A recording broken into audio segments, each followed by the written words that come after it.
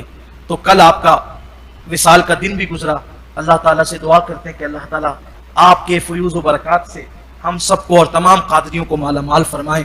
ہم لوگ مالیگاؤں والے کتنے خوش نصیب ہیں کہ سلسلے قادریہ کے اتنے بڑے بزرگ ہمارے بالکل قریب میں رہتے ہیں، اس لیے ہمیں چاہیے کہ ہم ان کی بارگاہ سے فیض حاصل کریں۔ آپ سوچو کہ ان کی بارگاہ کے غلام کتنے بڑے بڑے لوگ ہیں، سید ابراہیم مرجی وہاں کے غلام، حضرت سید شاہ بکاری وہاں کے غلام، جمال الاولیاء وہاں کے غلام، اسی طریقے سے سرکار بانسا وہاں کے غلام، سید محمد کالپوی، سید میر فضل اللہ کالپوی، میر احمد کالپوی، یہ سب لوگ وہاں کے غلام۔ اسی طرح وارث پاک کو وہیں سے ملا، وہاں کے غلام، شاہ برکت اللہ مہریروی وہاں کے غلام، ماریرا شریف کے جملہ جو بزرگان دین اور اقطاب ہفت ہے، ہفت اقطاب جو ہیں وہ سب کے سب وہاں کے غلام، وہیں سے فیض پاتے ہیں۔ امام اہل سنت امام احمد رضا وہیں کے غلام، کیونکہ وہ بھی قادری ہیں۔